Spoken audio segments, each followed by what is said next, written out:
चंद्र बोस के जय, देश सुभाष चंद्र बोस के जय, देश सुभाष चंद्र बोस के जय, भारत माता के जय, भारत माता के जय, देश सुभाष चंद्र बोस के जय, देश सुभाष चंद्र बोस के जय,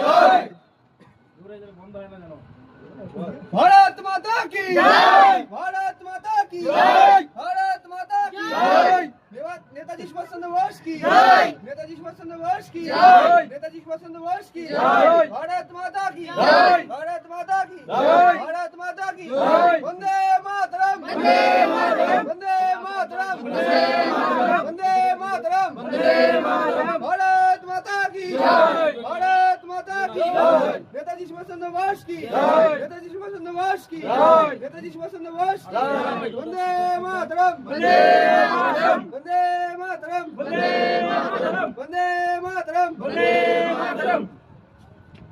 তো এখানে উপস্থিত সকল ভাই বোনকে আমার আন্তরিক শুভেচ্ছা, ভালোবাসা, অভিনন্দন। আজ 23শে জানুয়ারি, আজকের এই দিনটিতে 1897 সালে উড়িষ্যার কটক শহরে আমাদের ভারতবর্ষের বীর নক্ষত্র নেতাজি সুভাষচন্দ্র বসু জন্মগ্রহণ করেন। আজকের এই যে আমাদের এই দিনটি কিন্তু আমরা এইভাবে থাকতে পারতাম না যদি নেতাজি সুভাষচন্দ্র বসু এবং এছাড়া আরও অন্যান্য মহান বীর ভারতবর্ষের উজ্জ্বল নক্ষত্র যারা আমাদের দেশকে স্বাধীন করেছে। একটা কথা মাথায় রাখবা, আমাদের দেশ শুধুমাত্র নেতাজি সুভাষচন্দ্র শুধু নেতার অবদান না, তিনি ছিলেন অত্যন্ত সাহসী এবং পরাক্রমী। আমাদের ভারতবর্ষকে স্বাধীন করার জন্য নিজেদের ভারতবর্ষের বাইরে গিয়ে আজাদ হিন্দ বাহিনী গঠন করেছিল, যে বাহিনী ব্রিটিশদের চোখে চোখ রাঙিয়ে লড়াই করেছিল এবং দেশকে আজকে আজাদ করেছিল।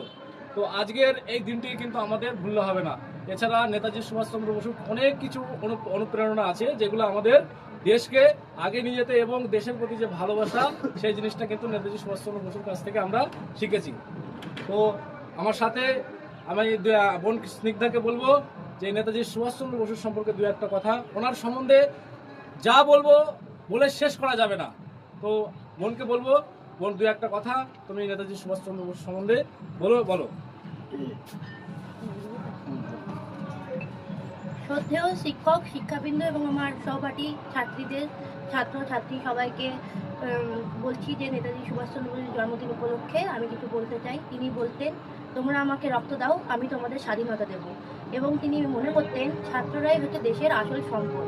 তাই আমাদের উচিত ওনার কথা মেনে চলা, আমাদের দেশকে শৃঙ্খলাপরায়ণ করা এবং আমরা যেন দেশের জন্য কিছু করতে পারি সেটা সকলের মধ্যে ছড়িয়ে দেওয়া এবং ওনার উক্তি জয় হিন্দ বলে আমি আমার বক্তব্য শেষ করব।